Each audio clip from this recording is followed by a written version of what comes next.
ওকে, তো কি অবস্থা সবার, কেমন আছো?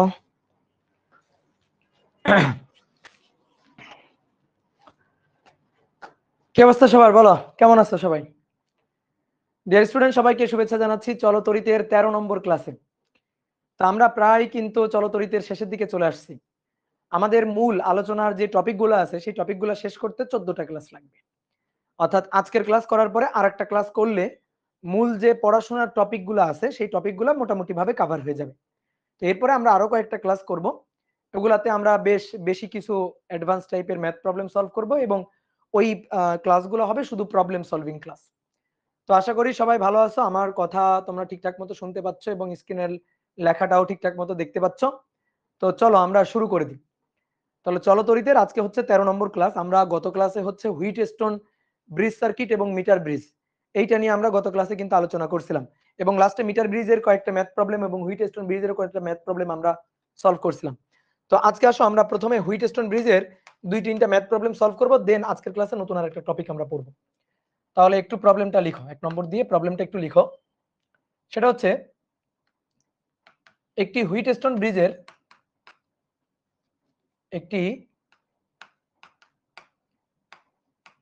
হুইটস্টোন ব্রিজের বাম প্রান্ত হতে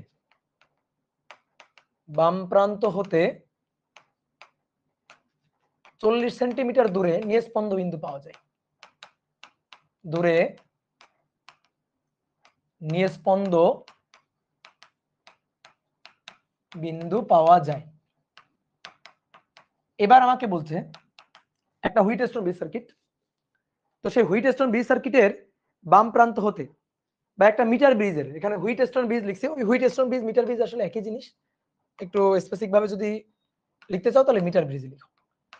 একটা মিটার ব্রিজের বাম প্রান্ত হতে 40 সেন্টিমিটার দূরে নিস্পন্দ বিন্দু পাওয়া যাচ্ছে।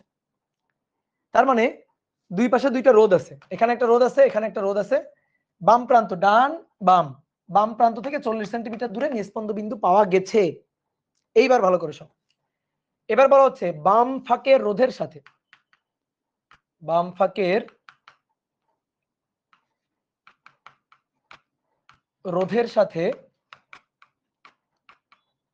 রোধের সাথে 2 ওহম রোধ সমান্তরালে যুক্ত করলে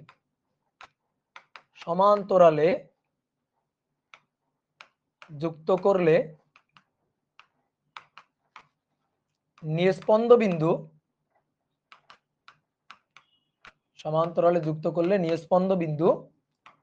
বাম প্রান্ত হতে 25 সেন্টিমিটার দূরে পাওয়া যায়। 25 সেন্টিমিটার দূরে পাওয়া যায়, বাম প্রান্ত হতে 25 সেন্টিমিটার দূরে পাওয়া যায়। তাহলে মিটার ব্রিজের দুই প্রান্তের রোধদ্বয়ের মান নির্ণয় করো। দুই প্রান্তের রোধদ্বয় নির্ণয় করো, রোধদ্বয়ের মান নির্ণয় করো। ওকে, তো চলো শুরু করি। একটা মিটার ব্রিজ কোনো মতে এঁকে ফেলবা, কোনো মতে, খুব বেশি ডিজাইন করার দরকার নেই, কোনো মতে এঁকে ফেলবা। এই এটা হচ্ছে ডান প্রান্ত বা ডান ফাঁক, আর এটা হচ্ছে বাম প্রান্ত বা বাম ফাঁক। এই যে এটা হচ্ছে মিটার ব্রিজের তার। এবার এইখানে একটা রোধ আছে, এটা হচ্ছে বাম প্রান্তের বা বাম ফাঁকের রোধ পি, আর ডান ফাঁকের রোধ সেটার নাম দিলাম ধরো কিউ। এই তো এই অবস্থায় প্রথমে আমি এই পি এর সাথে কোনো রোধ যুক্ত করি নাই, কিউ এর সাথে কোনো রোধ যুক্ত করি নাই, তাহলে দুই প্রান্ত অর্থাৎ বাম ও ডান প্রান্তে যথাক্রমে রোধ আছে ধরলাম পি আর কিউ। এই অবস্থায় আমাদের বলতেছে যে একটা মিটার ব্রিজের বাম প্রান্ত হতে 40 সেন্টিমিটার দূরে নিস্পন্দ বিন্দু পাওয়া যায়। তাহলে নিস্পন্দ বিন্দু পাওয়া যায় 40 সেন্টিমিটার দূরে, ধরো এখানে। তাহলে এখান থেকে এই প্রান্তের দূরত্ব যে এল, এটা হচ্ছে 40 সেন্টিমিটার। তাহলে বাকিটুকু 100 মাইনাস এল, তো সেটা হচ্ছে 60 সেন্টিমিটার। ওকে, তাহলে এইখান থেকে আপাতত এইখান থেকে পরের লাইনে আমরা পরে যাচ্ছি। আপাতত এইখান থেকে আমরা কি লিখতে পারি ভাই, P by Q equal to L divided by 100 minus L. তাহলে পি এর মান জানি না, জানার দরকার নাই। কিউ এর মান জানি না, জানার দরকারও নাই। এল এর মান হচ্ছে 40 সেন্টিমিটার, তাহলে এটা 40 আর এটা 100 বিয়োগ 40 বা 60 সেন্টিমিটার। তাহলে 40 আর 60 কাটাকাটি করলে 0 0, তাহলে 4 এর অর্ধেক করলে 2, 6 এর অর্ধেক করলে 3, তাহলে 2/3। তাহলে P by Q equal to 2/3। কোনাকুনি যদি গুণ করো তাহলে অতএব 3p minus 2q equal to 0। এইবার শোনো, আমাকে কি বের করতে বলছে বলো তো? লাস্টের লাইনটা পড়ো। মিটার ব্রিজের দুই প্রান্তের রোধ দুইটা নির্ণয় করতে বলছে। তাহলে মিটার ব্রিজের দুই প্রান্তের রোধ দুইটা, মানে পি আর কিউ বের করতে বলছে। পি আর কিউ যখন ছিল তখন নিস্পন্দ বিন্দু পাওয়া যায় 40 সেন্টিমিটার দূরে। নিস্পন্দ বিন্দু মানে সাম্য বিন্দু আর কি, মানে যে বিন্দুতে যে জকিটা যুক্ত করলে সাম্য অবস্থা প্রতিষ্ঠিত হয়, অর্থাৎ গ্যালভানোমিটারের মধ্যে দিয়ে, যে গ্যালভানোমিটার এর মধ্যে দিয়ে কারেন্ট শূন্য হয়, তো সেই বিন্দুটার নামই হচ্ছে নিরপেক্ষ বিন্দু বা নিস্পন্দ বিন্দু বা সাম্য বিন্দু। ওকে, কি ক্লিয়ার? তাহলে এবার আসো, দেখো এবার আমাদের কি বলতেছে। আমাদের বলতেছে মিটার ব্রিজের দুই প্রান্তের রোধ দুইটা পি আর কিউ বের করতে। ভাই unknown quantity P R Q দুইটা, unknown quantity P R Q দুইটা। আননোন কোয়ান্টিটি যদি দুইটা হয় তাহলে ইকুয়েশনও লাগবে দুইটা। তাহলে আমার আরো দুটো ইকুয়েশন দরকার। তো দুটো মানে আরো একটা ইকুয়েশন দরকার, মানে মোট দুটো ইকুয়েশন দরকার। একটা তো পাইছি, 3p minus 2q equal to 0, সমীকরণ 1। এইবার দ্বিতীয় সমীকরণ।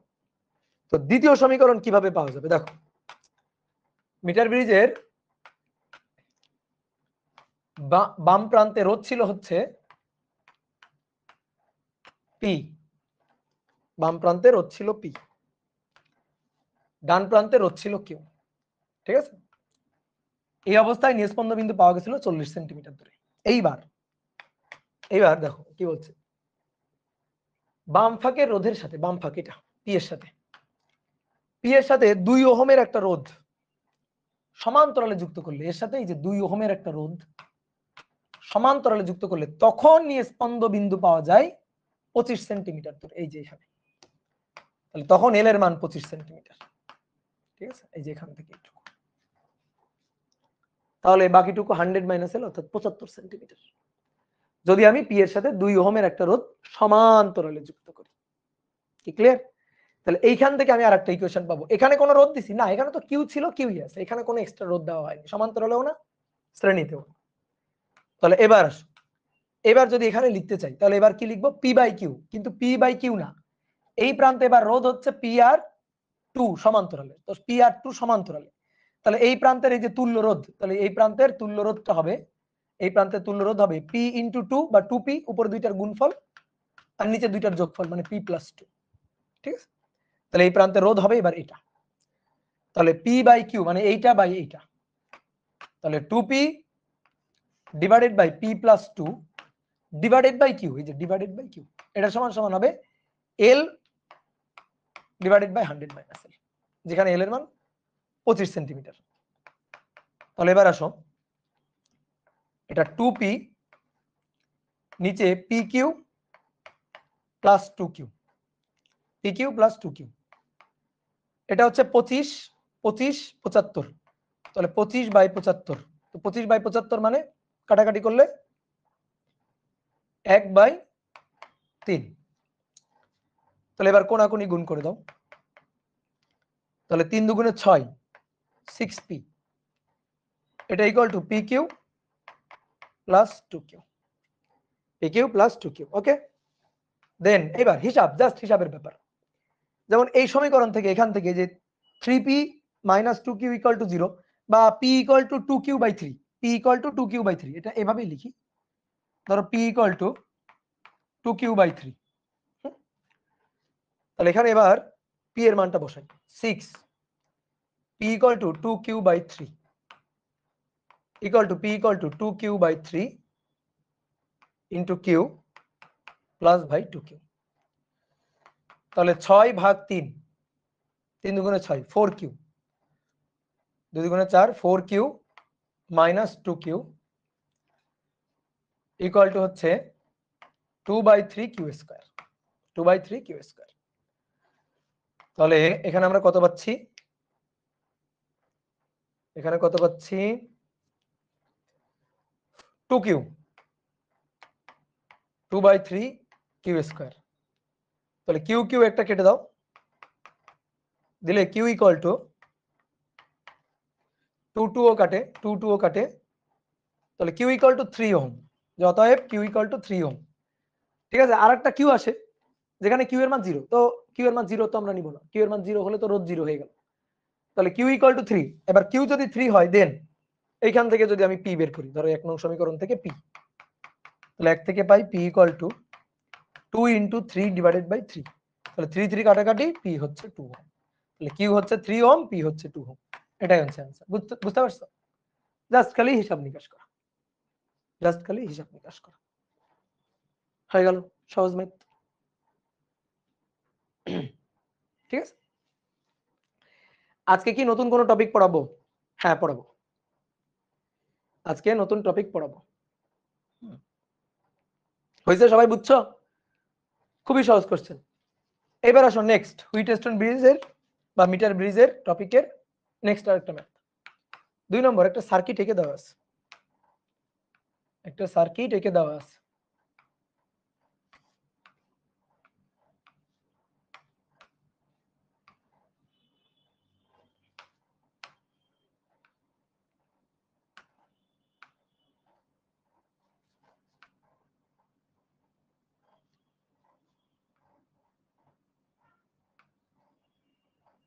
তিনটা রোধ সমান্তরালে আছে, এটা হচ্ছে 6, 3 আর 9 ওহম। তিনটা রোধ সমান্তরালে আছে, এটা এঁকে দেওয়া আছে। আর এইটা হচ্ছে 8 ওহম।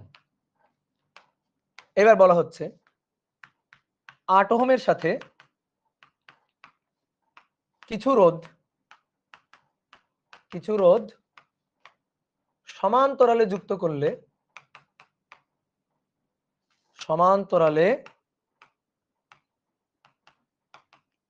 করলে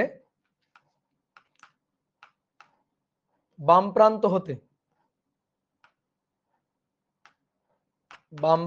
হতে 25 সেন্টিমিটার দূরে নিস্পন্দ বিন্দু পাওয়া যায়। নিস্পন্দ বিন্দু পাওয়া যায়। তাহলে কত রোধ যুক্ত করলে, কত রোধ যুক্ত করা হয়েছিল, কত রোধ যুক্ত করা হয়েছে, কত রোধ যুক্ত করা হয়েছে। নাও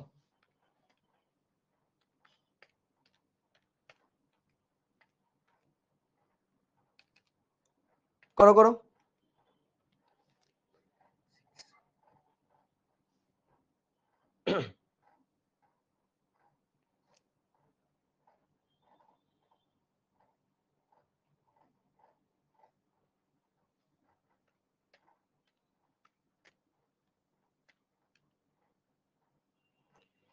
এখানে এই এই 25-এর জায়গায় 75 দাও, 25-এর জায়গায় 75 দাও, 75 সেন্টিমিটার। 25-এর জায়গায় 75 দাও, 75 দিয়ে করো।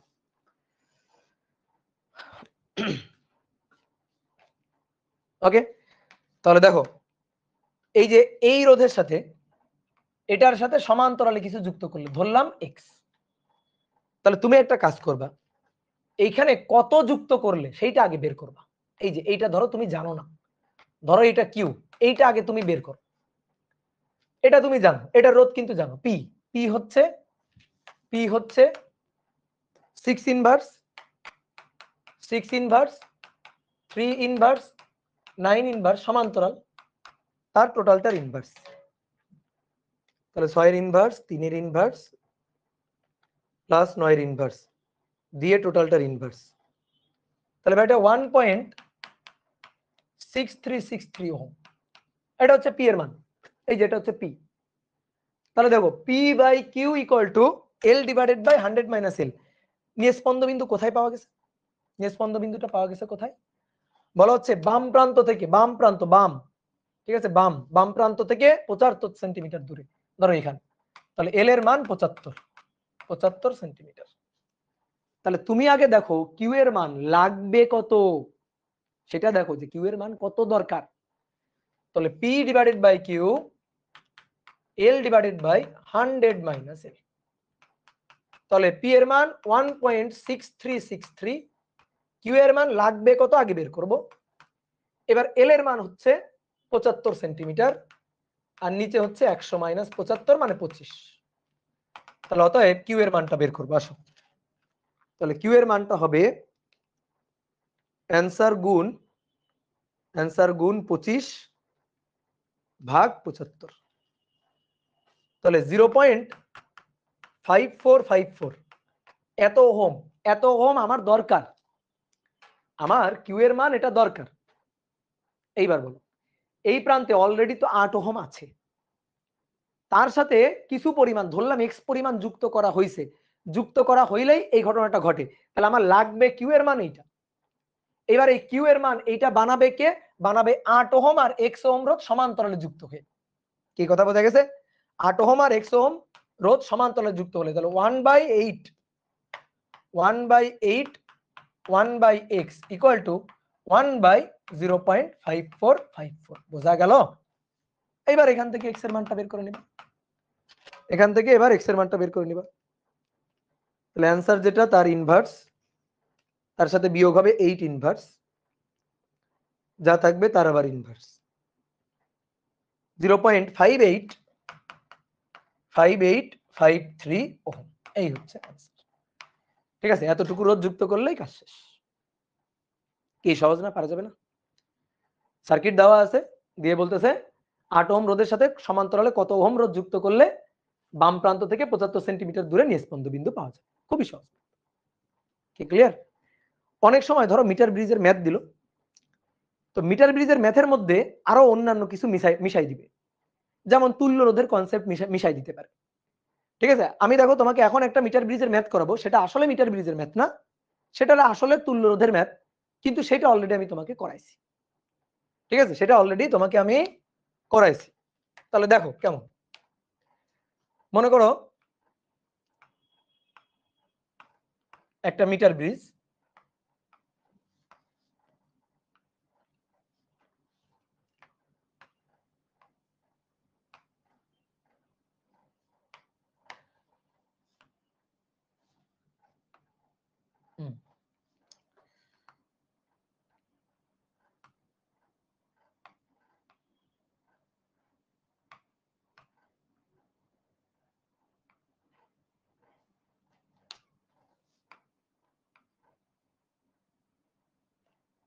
Dot dot dot dot dot অসীম, ঠিক আছে, অসীম সংখ্যক রোধ এখানে আছে। আর এই প্রান্তের কাহিনী কি দেখো, 1 2 3, তারপরে উপর থেকে এই একটা, আর নিচ থেকে এই একটা। এই মানগুলো একটু বলে দিই তোমাকে, মানগুলো হচ্ছে 2 ওহম, 4 ওহম, 3 ওহম, 6 ওহম, মাঝখানেরটা হচ্ছে 5 ওহম। ঠিক আছে, মাঝখানেরটা 5 ওহম।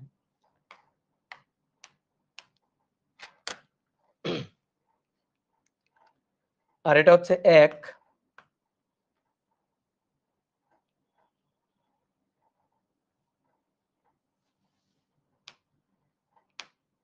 এটা হচ্ছে 3,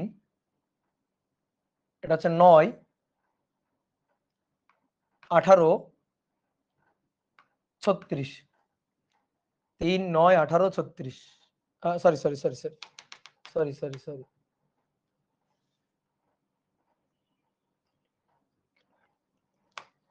সরি 3 9 27 81 81 ডট ডট ডট এভাবে যাবে। এবার বলা হচ্ছে ডান প্রান্ত হতে কত দূরে নিস্পন্দ বিন্দু পাওয়া যাবে। নিস্পন্দ বিন্দু পাওয়া যাবে। কারোর জন্য এই ম্যাথ খুবই সহজ আর কারোর জন্য এই ম্যাথ খুবই কঠিন, বুঝছো? কেউ এই ম্যাথ দেখলে মনে করো অজ্ঞান হয়ে যাবে, সাথে সাথে অজ্ঞান হয়ে যাবে। আবার কেউ এই ম্যাথ দেখলে হাসবে, হেসে বলবে ভাই এটা পারি। এবার বলো তুমি কোন দলে? বলো কোন দলে? অজ্ঞান? অজ্ঞান? খুবই সহজ ভাই, খুবই সহজ। ভেঙে ভেঙে চিন্তা করো, এখানে আসলে 3টা ম্যাথ আছে। এটার তুল্য রোধ, এইটার তুল্য রোধ, দেন মিটার ব্রিজের ম্যাথ। তাহলে এটার তুল্য রোধই তো পি। তাহলে এইটা একটা ধারার ম্যাথ। দেখো 3 3 তেরোকে 9, মানে 3 করে 3 করে 3 করে গুণ হচ্ছে। 9 এর সাথে 3 গুণ করো 27, 27 এর সাথে 3 গুণ করো 81। এইভাবে 3 3 3 3 3 3 করে গুণ হচ্ছে। তাহলে এটা একটা সমান্তরাল অসীম সংখ্যক রোধের একটা সিরিজ সমবায়ের সার্কিট। মানে সিরিজ মানে হচ্ছে মানে ধারা, সিরিজ মানে শ্রেণী না, এটা হচ্ছে ধারা। একটা ধারার সমান্তরালে যুক্ত একটা ধারার সার্কিট আর কি। তাহলে ধারার হিসাব নিকাশ করতে হবে, তো পারা যাবে না। পি এদের তুল্য বের করবে, এরা কিসে আছে? সমান্তরাল। তাহলে প্রথমে আসো 3, তো 3 কে উল্টাইলে 1/3, 9 কে উল্টাইলে 1/9, তারপরে 1/27, তারপরে 1/81, এইভাবে dot dot dot dot dot dot চলতেই থাকবে, গিয়ে ইনভার্স, কারণ তারা সমান্তরাল আছে। তো এটা একটা গুণোত্তর ধারা। এর সাধারণ অনুপাত হচ্ছে 1/3। দেখো 1/3 এর সাথে 1/3 গুণ করলে 1/9 হয়। এর সাথে আবার 1/3 গুণ করো 1/27 হবে। 1/27 এর সাথে আবার 1/3 গুণ করো 1/81 হবে। তাহলে সাধারণ অনুপাত আর হচ্ছে 1/3। ওকে, কিভাবে বের করবা? 1/9 কে 1/3 দিয়ে ভাগ দিবা। ঠিক আছে, 1/9 কে 1/9 ভাগ 1/3 ভাগ দিবা, ভাগ দিলেই পাচ্ছে 1/3। তাহলে এবার a 1 মাইনাস r তার ইনভার্স। a প্রথম পদ 1/3, 1 মাইনাস 1/3 দিয়ে ভাই তার ইনভার্স। তাহলে আসো 1/3 নিচে 1 মাইনাস 1/3 যা হবে তার ইনভার্স। দেখো তো 2 ওহম হয়েছে কিনা? 2 ওহম আসছে। তাহলে পি এর মান 2 ওহম। এবার এটা বের করতে হবে, এটা কিউ এর মান। ঠিক আছে, বলো এটার তুল্য কত? বলো দেখি কি করতে হবে, এটার তুল্য কি করতে হবে? এটা হুইটস্টোন ব্রিজ সার্কিট। দেখো এটা হুইটস্টোন ব্রিজ সার্কিট। এই যে তোমার করাইছে এগুলা, হুইটস্টোন ব্রিজ সার্কিট অনেক ভাবে আঁকা যায়। তো অনেক ভাবে কি ভাবে আঁকা যায় সব তোমার এঁকে দিছি। হুইটস্টোন ব্রিজ সার্কিটে অনুপাত সেম থাকবে, P by Q R by S. দেখো এই যে এটা পি, এটা কিউ, তাহলে 2/4 1/2, 3/6 3/6 1/2, তাহলে P by Q equal to R by S. তাহলে মাঝখানের এই রোধের মধ্যে দিয়ে কোনো কারেন্ট যাবে না। যদি অনুপাতটা না হইতো তাহলে এটা হয়ে যাইতো তখন ওয়াই ডেল্টা সার্কিট। যদি অনুপাত সমান না হইতো তাহলে ওয়াই ডেল্টা দিয়ে সলভ করতে হইতো, তুল্য বের করা যাইতো ভাই, তুল্য নিয়ে কোনো সমস্যা নেই, তখন ওয়াই ডেল্টা করতাম, কিন্তু ওয়াই ডেল্টা অত কঠিন আর দেয় না।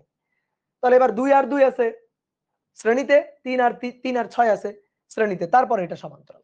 তাহলে কিউ হবে, কিউ এর হিসাব হবে কিউ ইকুয়াল টু 2 যোগ 4 শ্রেণী আর 3 যোগ 6 শ্রেণী, দেন তারা সমান্তরাল। এটার ইনভার্স যোগ করে টোটালটার ইনভার্স।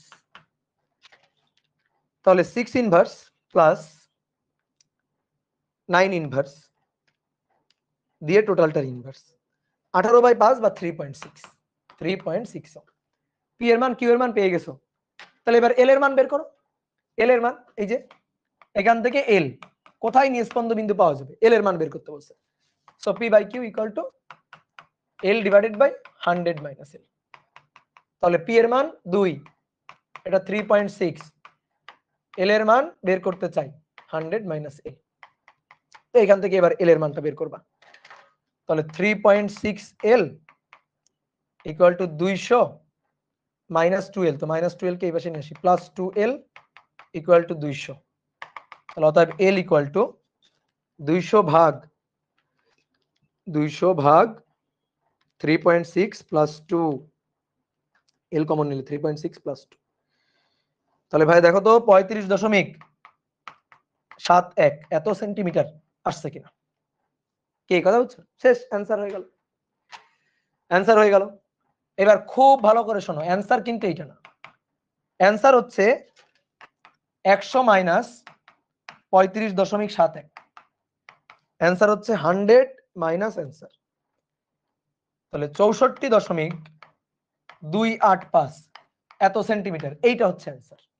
কেন বলো কেন? ভালো করে প্রশ্ন পড়বা।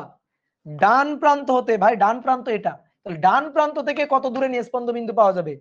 তাহলে এলটা ছিল হচ্ছে বাম প্রান্ত থেকে দূরত্ব, তাহলে আমাদের অ্যান্সার হচ্ছে 100 মাইনাস এল, অ্যান্সার হচ্ছে 100 মাইনাস এল। ওকে, এই তো মিটার ব্রিজের ম্যাথ। মিটার ব্রিজের ম্যাথ আর কত কঠিন আসবে? ঠিক আছে, সর্বোচ্চ কঠিন আসলে এই টাইপের কঠিন আসতে পারে। তো এই টাইপের কঠিন আসলে এগুলো মিটার ব্রিজের কোনো ম্যাথ না, এগুলো হচ্ছে তুল্য রোধের ম্যাথ। তোমাকে এখানে এমন একটা সার্কিট দিয়ে দিবে, তুল্য রোধ যদি তুমি বের করতে পারো তাহলে সার্কিটটা সলভ হবে, তাহলে মিটার ব্রিজের ম্যাথটা পারবা। এখানে এমন একটা সার্কিট দিয়ে দিল, এটা যদি তুল্য রোধ বের করতে না পারো তাহলে তুমি আর মিটার ব্রিজের ম্যাথটা পারবা না। তাহলে ম্যাথ আসলে তুল্য রোধের ম্যাথ, এটাকে মিটার ব্রিজের মধ্যে ঢুকাই দেওয়া হয়েছে, মানে প্যাকেট করা হয়েছে, র‍্যাপিং করা হয়েছে মিটার ব্রিজ দিয়ে। ওকে, তাহলে গেল মিটার ব্রিজ টপিক শেষ। এইবার আসো, আজকে আমরা নতুন যে টপিকটা পড়বো সেটা হচ্ছে কোনো একটা বর্তনীতে কোষের সরবরাহকৃত শক্তি এবং রোধের এককোষে ব্যয়িত শক্তির হিসাব নিকাশ। আমরা সার্কিটে যে ব্যাটারিটা ব্যবহার করি সে হচ্ছে শক্তির উৎস, সার্কিটের শক্তির উৎস। বর্তনীর মধ্য দিয়ে তড়িৎ প্রবাহ হয় কার জন্য? ব্যাটারিটার জন্য। ব্যাটারি কি করে? ব্যাটারি শক্তির সাপ্লাই দেয়, শক্তি যোগান দেয়। তো সে শক্তি কিভাবে যোগান দেয়, কিভাবে শক্তি সরবরাহ করে, এবং সেই সরবরাহ শক্তির পরিমাণ আমরা কিভাবে হিসাব করি, ঠিক আছে, সরবরাহকৃত শক্তি বা ক্ষমতা তার হিসাব নিকাশটা আমরা কিভাবে করি সেই জিনিসটা আমরা একটু দেখব। ঠিক আছে, তাহলে চলো শুরু করি। তাহলে লিখো, বর্তনীর ব্যয়িত এবং সরবরাহকৃত শক্তি,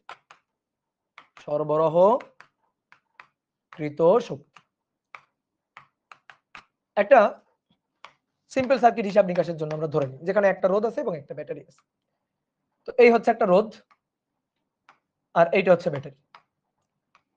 তাহলে এই ব্যাটারি সাপ্লাই দিবে, এই ব্যাটারি হচ্ছে সাপ্লাই, এই ব্যাটারি শক্তি যোগান দিবে, সেই শক্তিটা খরচ হবে এই রোধের একটসে। তাহলে এই রোধটা হচ্ছে আর। এই ব্যাটারির দুই প্রান্তের বিভব পার্থক্যটা হচ্ছে ভি, এই বিভব পার্থক্যটাই হচ্ছে ভি। ধরো একটা ব্যাটারি, আমি বললাম এটা ব্যাটারির বিভব হচ্ছে 10 ভোল্ট, মানে কি? মানে এই দুই প্রান্ত, এই প্রান্ত আর এই প্রান্ত, এই দুই প্রান্তের বিভব পার্থক্য হচ্ছে 10 ভোল্ট। দ্যাট মিন্স এটা যদি 0 ভোল্ট হয় তাহলে এটা প্লাস 10 ভোল্ট, কারণ এই ছোট দাগ মানে নিম্ন বিভব, বড় দাগ মানে উচ্চ বিভব। তাহলে ছোট দাগ নিম্ন বিভব 0 ভোল্ট, তার একটা সেটা বেশি, বড় দাগ উচ্চ বিভব 10 ভোল্ট বেশি। তাহলে এটা নির্দেশ করে আসলে ব্যাটারির দুই প্রান্তের বিভব পার্থক্য, দুই প্রান্তের বিভব পার্থক্য। এর মানে কিন্তু এইটা না যে এটা 0 ভোল্টই হবে আর এটা সবসময় 10 ভোল্টই হবে, প্লাস 10 ভোল্ট হবে। এর মানে কিন্তু এটাও হতে পারে, ধরো এই প্রান্তের ভোল্ট 1 ভোল্ট, তাহলে তখন এই প্রান্তের ভোল্ট হচ্ছে প্লাস 11 ভোল্ট। মানে মূল কথা হচ্ছে দুই প্রান্তের বিভব পার্থক্য থাকবে 10। এই ব্যাটারির দুই প্রান্তের বিভব পার্থক্য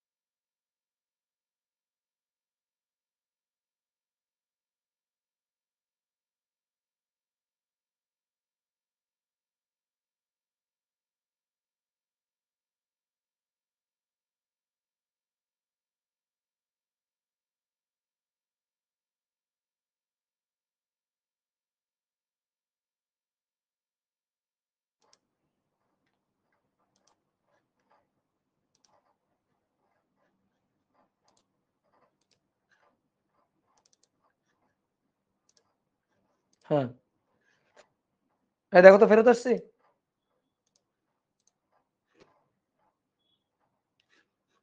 দেখো ফেরত আসছে কিনা। হুম,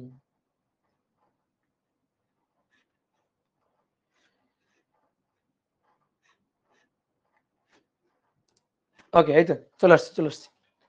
দাঁড়া, একটু সমস্যা হয়েছিল। তাহলে এবার দেখো, আমরা চাই এই যে ব্যাটারিটা, এই ব্যাটারিটা কতটুকু শক্তি যোগান দিচ্ছে, কতটুকু শক্তি সরবরাহ করতেছে, এবং রোধের একটসে কতটুকু শক্তি খরচ হচ্ছে। শক্তি সংরক্ষণশীল, সৃষ্টি বা ধ্বংস নেই। তাহলে ব্যাটারি, ভালো করে শোনো, ব্যাটারি যে পরিমাণ শক্তি যোগান দিবে রোধের অ্যাক্রসে সেই পরিমাণ শক্তিটাই খরচ হবে। তাহলে রোধের অ্যাক্রসে ব্যয়িত শক্তি এটা হিসাব করতে গেলে আমরা কিন্তু এই ব্যাটারির সরবরাহিত শক্তি হিসাব করলেই পারি, কারণ ব্যাটারি যতটুকু শক্তি যোগান দিবে সেই শক্তিটাই তো রোধের অ্যাক্রসে খরচ হবে। ঠিক ক্লিয়ার? এইবার ব্যাটারি কি কাজ করে? ব্যাটারি কি ইলেকট্রন বা চার্জ কি প্রডিউস করে? উত্তর হচ্ছে না। উত্তর হচ্ছে ব্যাটারি কি করে? ব্যাটারি চার্জকে ঘুরায়, বর্তনীতে চার্জকে ঘুরায়, ফ্লো করায়। এই পরিবাহী তারে প্রচুর পরিমাণে মুক্ত ইলেকট্রন আগে থেকেই আছে। ব্যাটারি যুক্ত করে যখন সুইচ অন করে দিবা, তখন কি হবে? এই ইলেকট্রনগুলো এই পরিবাহী তারের মধ্য দিয়ে একটা নির্দিষ্ট ডিরেকশনে, ইলেকট্রনগুলো যদি বলি তাহলে বর্তনীর বাইরে থেকে, মানে ব্যাটারির বাইরে থেকে নেগেটিভ টার্মিনাল থেকে পজিটিভ টার্মিনাল অর্থাৎ নিম্ন বিভব প্রান্ত থেকে উচ্চ বিভব প্রান্তের দিকে প্রবাহিত হওয়া শুরু করে কে? ইলেকট্রন, নিম্ন বিভব থেকে উচ্চ বিভব। আর যদি বলি ধনাত্মক চার্জ, ইমাজিনারি ধনাত্মক চার্জ, ইলেকট্রনের চার্জের সমপরিমাণ ধনাত্মক চার্জ, আমি যদি তার মুভ দিয়ে বলি, সেটা মুভ করতেছে এটা ধরে যদি হিসাব নিকাশ করি, তাহলে তখন বলবো উচ্চ বিভব থেকে নিম্ন বিভবের দিকে যাচ্ছে কে? Positive charge. কোন পজিটিভ চার্জ? ইলেকট্রনের চার্জের সমপরিমাণ ইমাজিনারি পজিটিভ চার্জ। কি কথা বুঝছো? তো তড়িৎ প্রবাহের ডিরেকশনটাই তো পজিটিভ চার্জের ডিরেকশন। তড়িৎ প্রবাহের ডিরেকশন কোনটা? পজিটিভ চার্জের ডিরেকশন। তাহলে ইমাজিনারি পজিটিভ চার্জ, ইলেকট্রনের চার্জের সমপরিমাণ ইমাজিনারি পজিটিভ চার্জ উচ্চ বিভব থেকে নিম্ন বিভবের দিকে, অর্থাৎ তড়িৎ প্রবাহ যেদিকে সেই দিকে যাচ্ছে। এই যে এই ডিরেকশনে ঘুরতেছে, এইভাবে ঘুরতেছে। এই ব্যাটারিটা একটা পাম্পের মতো কাজ করে। ধরো এটা একটা পাম্প আর এটা হচ্ছে পাইপ। এই পাইপের মধ্য থেকে আগে থেকেই পানি আছে, এটা পাম্প চালু করে দিলে হবে কি? এই পানি ঘোরা শুরু করবে, এই পাইপের মধ্য থেকে এই পানি এইভাবে ঘোরা শুরু করবে। ঠিক তেমনি ভাবে চার্জও এই বর্তনীতে ঘোরা শুরু করে।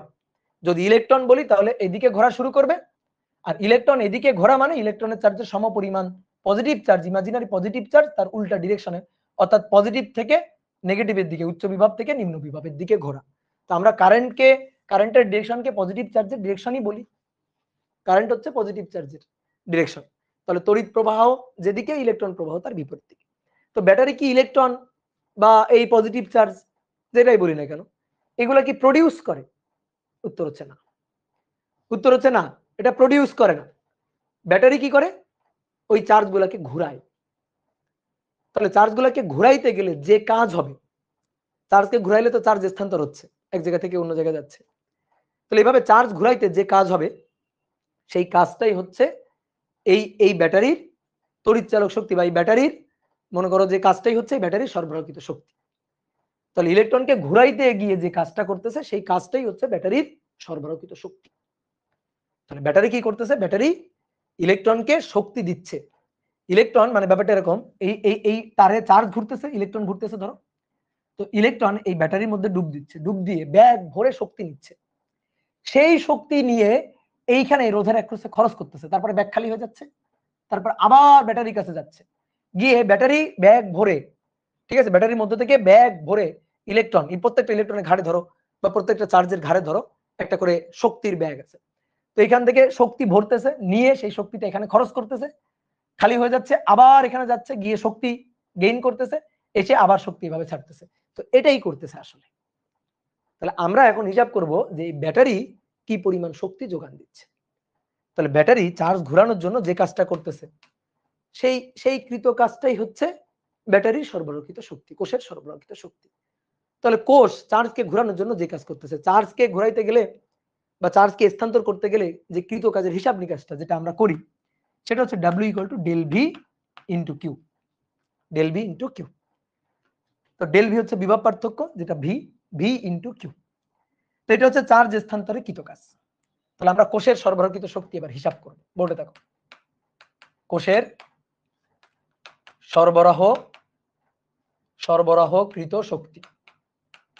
তাহলে কোষের সরবরাহকৃত শক্তি এটা সমান সমান কোষের কৃত কাজ।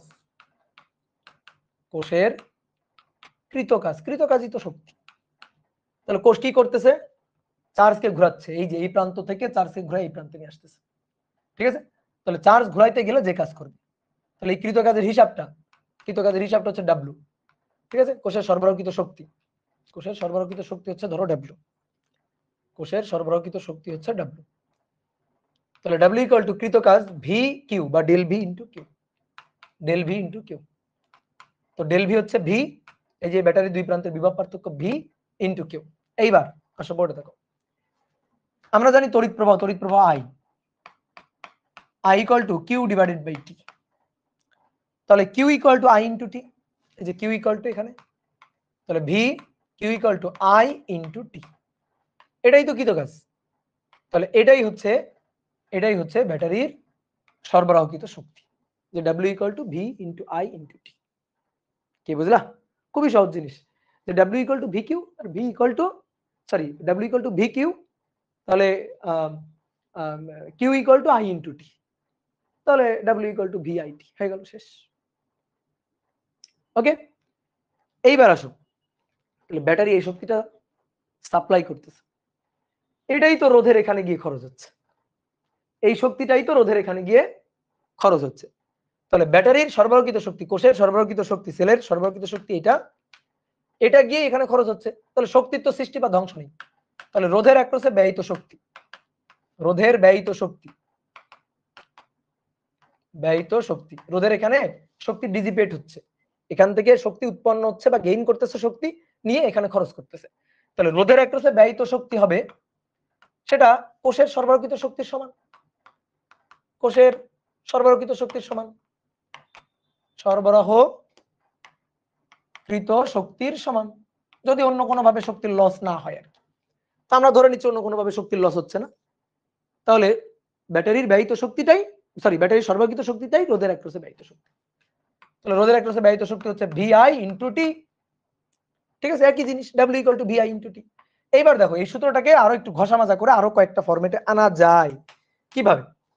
ভাই এই বিন্দুটা যদি এ হয়, তাহলে যতক্ষণ বাধাহীন ভাবে যাওয়া যাবে এটা এ, এই বিন্দুটা যদি বি হয় তাহলে ভাই এটা বি। এবার দেখো কারেন্ট যাচ্ছে, এর মধ্যে দিয়ে কারেন্ট কত? আই। তাহলে এর দুই প্রান্তের বিভব পার্থক্য, এর যে দুই প্রান্তের বিভব পার্থক্য ভি, তো V equal to IR, V equal to IR. তো আমি ভি এর জায়গায় দেখো এই যে ভি, এই ভিটা মানে তো এই ভি, আর এই ভি মানে তো এই ভি, একই কথা। তো এই যে দুই প্রান্তের বিভব কত? ভি এ বি ভি, এটাও তো দুই প্রান্ত ভি এ বি, তো ভি একই বিভব, এই রোধের দুই প্রান্তে তো এই ভি বিভব। তাহলে আমি ভি এর জায়গায় ভি ইকুয়াল টু যদি আইআর লিখি, ভি এর জায়গায় V equal to IR I into T, তাহলে অতএব W equal to I square R T. তাহলে এটা আরেকটা সূত্র। এইবার দেখো আবার আরেকটু ভাঙবো, কিভাবে ভাঙবো? এই সূত্রে W equal to V I টি, আগে তো আমি ভি ইকুয়াল টু আইআর লিখছি এখানে, এবার I equal to V by R লিখবো, তাহলে I equal to V by R T, তাহলে W equal to V square divided by R into T. তাহলে এই যে দেখো তিনটা সূত্র। তাহলে রোধের অ্যাক্রসে এই যে ব্যয়িত শক্তিটা, রোধের অ্যাক্রসে ব্যয়িত শক্তি, এটা হচ্ছে ভি আই টি ভাই T, I square R T, I square R T, আর একটা হচ্ছে V square divided by R into T, V square divided by R into T. এই হচ্ছে আমাদের সূত্র। কে ক্লিয়ার? পড়ছি না আমরা? এ তো 9 10 এ পড়ে আসা জিনিস, ঠিক আছে, 9 10 এ পড়ে আসা জিনিস। কে কথা বুঝছো? তাহলে কোষের সরবরাহকৃত শক্তি এটা, শক্তির সৃষ্টি বা ধ্বংস তো নেই, তাহলে কোষ যেটুকু সরবরাহ করবে রোধের অ্যাক্রসে সেটুকু খরচ হবে, তাহলে রোধের ব্যয়িত শক্তিও এটা। এবার এটাকে আরো দুইটা ফরম্যাটে লেখা যায়, ঠিক আছে? ওকে, এইবার আসো ক্ষমতা। আমরা এটা কি বের করলাম? শক্তি, এখানেই লিখে রাখি, তার জন্য আর এক পৃষ্ঠা লাগবে না। এবার আমরা ক্ষমতা চাই, ক্ষমতা পি, ক্ষমতা পি ভাই, পি ইকুয়াল টু কাজের হার, শক্তির হার, ডাব্লিউ ডিভাইডেড বাই টি। তাহলে এটা ডাব্লিউ না, একে টি দিয়ে ভাগ দিলেই পাবো ক্ষমতা পি। তাহলে পি ইকুয়াল টু ভাগ দাও, পি ইকুয়াল টু এখানে ভাগ দাও, ডাব্লিউ মানে টি দিয়ে ভাগ দাও, তাহলে P equal to VI, P equal to I square R, আর P equal to V square divided by R. কি কথা বোঝা গেছে? তাহলে এটা হচ্ছে ক্ষমতা, তাহলে ক্ষমতার সূত্র হচ্ছে এটা। তাহলে এটা হচ্ছে রোধের অ্যাক্রসে ব্যয়িত ক্ষমতার সূত্র। তাহলে মোটামুটি এবার আমরা হিসাব নিকাশ করার জন্য রেডি, ঠিক আছে, হিসাব নিকাশ করার জন্য রেডি। তাহলে এবার চলো একটা ছোট্ট প্রবলেম দিয়ে শুরু করি। 3 ওহম 8 ওহম, 3 ওহম 8 ওহম, এটা হচ্ছে 33 ভোল্ট, এটা 33 ভোল্ট। এবার কোশ্চেন নম্বর 1, এখানে একটা সুইচ আছে, এই যে সুইচ, সুইচটি কে ফোন দিল ভাই? সঞ্জয় দা। হ্যাঁ দাদা নমস্কার। হ্যাঁ ক্লাসে দাদা, বলেন, সমস্যা নেই। আচ্ছা ঠিক আছে। তাহলে সুইচটি 2 সেকেন্ড অন রাখা হলে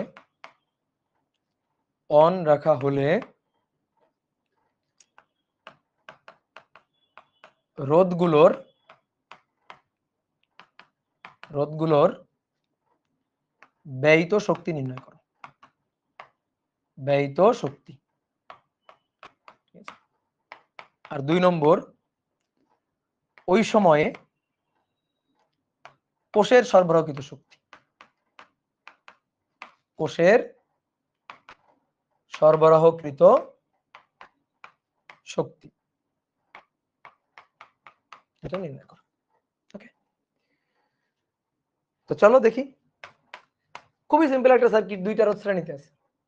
তো 3 আর 8, তো 3 এবং 8 এর তুল্য, 8 9 10 11, 11 ওহম, আর এটা হচ্ছে 33 ভোল্ট। তাহলে current I equal to V by R, তাহলে 33 ভাগ 11 বাই 3 অ্যাম্পিয়ার কারেন্ট। এরা কিসে আছে? শ্রেণীতে। তাহলে এর মধ্য দিয়েও কারেন্ট যাবে 3 অ্যাম্পিয়ার, এর মধ্য দিয়েও কারেন্ট যাবে 3 অ্যাম্পিয়ার, তাহলে দুটোর মধ্য দিয়েই 3 অ্যাম্পিয়ার কারেন্ট যাবে। তা আমাদের বলছে রোধগুলোর অ্যাক্রসে ব্যয়িত শক্তি কত। সুইচ অন করা হয়েছে 2 সেকেন্ড ধরে, মানে 2 সেকেন্ড এই বর্তনীটা চালু করা আছে, 2 সেকেন্ড পরে অফ করে দেওয়া হয়েছে। তাহলে কারেন্ট প্রবাহিত হয়েছে কয় সেকেন্ড ধরে? 2 সেকেন্ড ধরে। তাহলে আসো, এই 3 ওহম রোধের অ্যাক্রসে ব্যয়িত শক্তিকে নাম দিলাম W1, 8 ওহম রোধের অ্যাক্রসে ব্যয়িত শক্তি হচ্ছে W2, ঠিক আছে। আর রোধে আর কোষের সরবরাহকৃত শক্তি, এটাকে নাম দিলাম W। তাহলে আসো এবার হিসাব করব 3 ওহমের জন্য। তাহলে 3 ওহমের জন্য ব্যয়িত শক্তি W1, বলো কোন সূত্রটা খাটাবো, বলো কোন সূত্রটা খাটাবো। তুমি 3টা সূত্র শিখছো ভাই, T V I T, V square by R T, আর আই স্কয়ার আর টি। ভাই তুমি যে কোনো সূত্রই তুমি খাটাইতে পারো, তোমার যেটা ভালো লাগে তুমি খাটাইতে পারো, তবে মাথায় রাখবা যার যার যে রোধের ব্যয়িত ক্ষমতা বের করবা, ভালো করে শোনো, বোর্ডে দেখো, যে রোধের ব্যয়িত ক্ষমতা বের করবা তারই 2 প্রান্তের বিভব, তার মধ্য দিয়ে কারেন্ট এবং তারই রোধ, এটা নিয়ে হিসাব করতে হবে। এখন তুমি যে সূত্র খাটাও, এবার দেখো আমি তাহলে করতেছি W1, অর্থাৎ এর অ্যাক্রসে 3 ওহমের অ্যাক্রসে ব্যয়িত ক্ষমতা বা ব্যয়িত শক্তি। তাহলে 3 ওহমের অ্যাক্রসে আমি এইভাবে ভি স্কয়ার ডিভাইডেড বাই আর সূত্র খাটাইতে চাই। তাহলে ভি এর মান কত দেওয়া আছে? 33, তাহলে 33 এর স্কয়ার ডিভাইডেড বাই আর, আর এর মান হচ্ছে 3। শেষ হয়ে গেল, হয়ে গেল না, এটা ভুল। আমি 3 ওহমের ব্যয়িত ক্ষমতা বের করতে চাই বা শক্তি বের করতে চাই 3 ওহমের জন্য। ভাই 3 ওহমের জন্য যদি হিসাব করতে চাই তাহলে এরই 2 প্রান্তের বিভব লাগবে। এর 2 প্রান্তের বিভব কি 33? জীবনও না। এর 2 প্রান্ত মানে কি 33 না? 33 হচ্ছে এর 2 প্রান্ত, এই যে এই 2 প্রান্তের হচ্ছে 33। তাহলে তুমি আন্দাজে একটা ভি পাইলে সেই ভি বসাই দেওয়া যাবে না, এই জিনিসটা মাথায় রাখতে হবে খুব ভালো করে। তাহলে ভি এর অ্যাক্রসে বের করো, দেন হিসাব করো, তাহলে হবে। তো আমি তো ভি বের করি নাই, আমি তো আই বের করছি, তাহলে আই দিয়ে কি পারবো না? হ্যাঁ পারবো। আই 3 এর মধ্য দিয়ে যে আই যাচ্ছে, তাহলে I square R into T. তাহলে আই এর মান কারেন্টের মান 3, 3 এর বর্গ, আর এর মান হচ্ছে 3 গুণ কয় সেকেন্ড ধরে? 2 সেকেন্ড ধরে। তাহলে 3 তেরোকে 9, 3 গুণ 9, 3 গুণ 9 গুণ 2, তাহলে 54 জুল, ঠিক আছে, 54 জুল। ওকে, এইবার আসো 8 ওহমের জন্য। তাহলে ঠিক একই ভাবে 8 ওহমের জন্য যদি হিসাব করি, তাহলে W2 I square R into T, তাহলে 8 এর মধ্য দিয়ে ওই আই পরিমাণ কারেন্ট যাচ্ছে, অর্থাৎ 3 অ্যাম্পিয়ার কারেন্ট যাচ্ছে, 3 এর বর্গ, আর এর মান 8, টি এর মান 2, তাহলে 8 দুগুণী 16, 16 আর 9, 16 আর 9 144 নাকি দেখো 16 গুণ 9 144। হ্যাঁ, তাহলে 144 জুল। এই যে হয়ে গেল। ঠিক আছে, এবার তাহলে 1 নম্বর ডান, এটা 1 নম্বর ডান। এবার আসো 2 নম্বর। 2 নম্বর কি বলছে? 2 নম্বর বলতেছে ওই সময় কোষের সরবরাহকৃত শক্তি বের করো। শোনো, কোষের সরবরাহকৃত শক্তি বের করার সময় সব সময় W = VIT এই সূত্রটাই খাটাবা। W = VIT এই সূত্রটাই খাটাবা। ঠিক আছে, তাহলে W = VIT, ভালো করে শোনো এবার। ভি এর মান কোষের দুই প্রান্তের বিভব কত? 33। এই কোষ থেকে কত কারেন্ট বের হচ্ছে? এখান থেকে কত কারেন্ট বের হচ্ছে? 3 অ্যাম্পিয়ার কারেন্ট বের হচ্ছে। তাহলে 3 গুণ 2, তাহলে 33 গুণ 3 গুণ 2, তাহলে 198 জুল। আচ্ছা, এই দুইটা একটু যোগ করি তো। 144 যোগ 54, দেখি তো কত আসে? 198। তো মিলে গেছে যে কোষ যতটুকু সাপ্লাই দিবে, কোষ যতটুকু সাপ্লাই দিবে, তাহলে রোধের অ্যাক্রসে ততটুকুই খরচ হবে। তাহলে কোষের সাপ্লাই দেওয়া শক্তিটা, সেটা রোধের অ্যাক্রসে ব্যয়িত শক্তির যোগফলের সমান। কোষ যতটুকু সাপ্লাই দিছে, রোধ ততটুকুই খরচ করছে, এর বেশিও বা কমও খরচ করতে পারবে না, বেশি বা কম খরচ করতে পারবে না। এই তো হয়ে গেল। এখন অনেকে বলতে পারে, ভাই ধরেন আমি এই যে কোষ, এই কোষের সরবরাহকৃত শক্তিটা বের করব, তো সরবরাহকৃত শক্তিটা এই সূত্র দিয়ে বের করতে চাই না।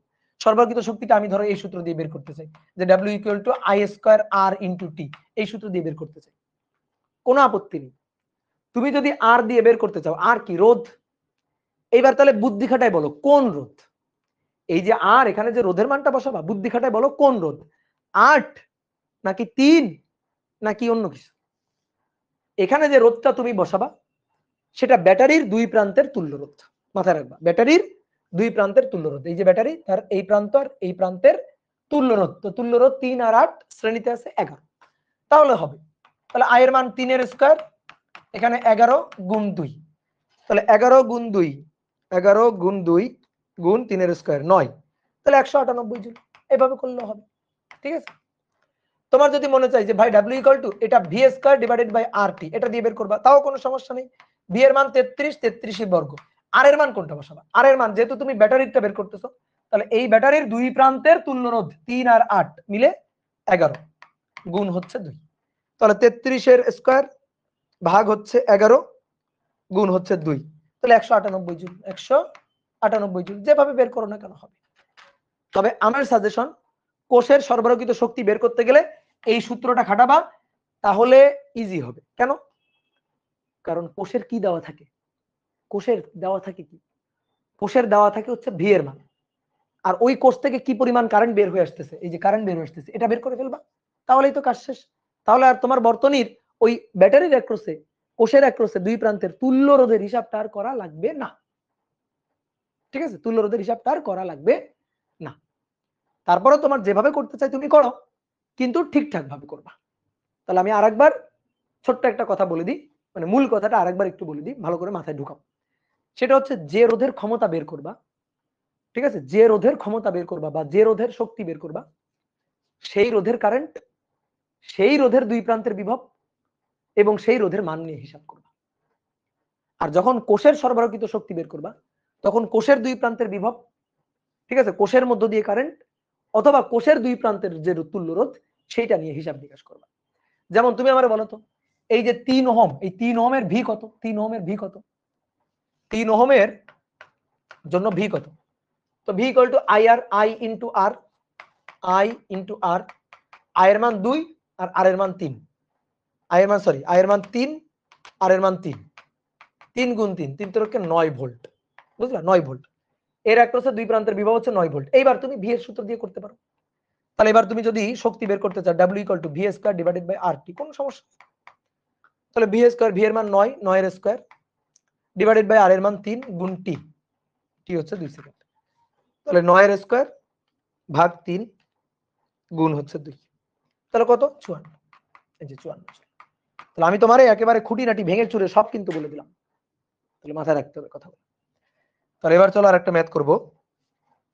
3 আর 6 দুটো রোধ সমান্তরাল আছে, 3 ওহম আর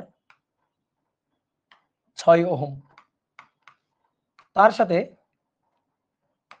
4 ওহমের একটা রোধ শ্রেণীতে যুক্ত আছে, দিয়ে দুইটা ব্যাটারির সাথে লাগানো হয়েছে। এখানে একটা ব্যাটারি, এই একটা ব্যাটারি, যে দুইটা ব্যাটারি এভাবে আছে, একটা হচ্ছে 54 ভোল্ট আর একটা হচ্ছে 36 ভোল্ট। অনেকগুলো কোশ্চেন। এক, প্রতিটি রোধের প্রবাহ ও দুই প্রান্তের বিভব। তুমি এটা পারো, তোমাকে এটা অলরেডি আগে করানো হয়েছে। এবার 2 নম্বর, রোধগুলোর ব্যয়িত ক্ষমতা চাইছে। যদি শক্তি চাইতো তাহলে সময় উল্লেখ করে দিত, শক্তি চাইলে সময় উল্লেখ করে দিত যে এই বর্তনীটা কতক্ষণ ধরে অন আছে, কতক্ষণ ধরে সুইচ অন আছে, এটা বলে দিত শক্তি চাইলে। কারণ শক্তি চাইলে W = VIT লাগবে, কিন্তু ক্ষমতা P = VI, টি আর দরকার নাই, এই কারণে এখানে কোনো টি দেয়নি, ক্ষমতা চাইছে। এবার 3 নম্বর, কোষগুলোর সরবরাহকৃত ক্ষমতা। কোষগুলোর সরবরাহকৃত ক্ষমতা। 4 নম্বর, শক্তি সংরক্ষণশীল কিনা, শক্তি সংরক্ষণশীল কিনা। আর 5 নম্বর হচ্ছে রোধগুলোকে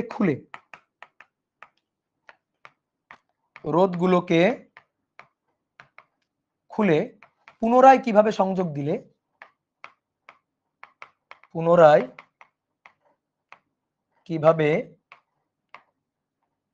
সংযোগ দিলে সরবরাহকৃত বা ব্যয়িত ক্ষমতা সর্বোচ্চ বা সর্বনিম্ন হবে। ক্ষমতা সংক্ষেপে লিখি, ক্ষমতা সর্বোচ্চ বা সর্বনিম্ন হবে। দুইটা ম্যাথ, কি করলে সর্বোচ্চ হবে আর কি করলে সর্বনিম্ন হবে, দুইটা ম্যাথ কিন্তু।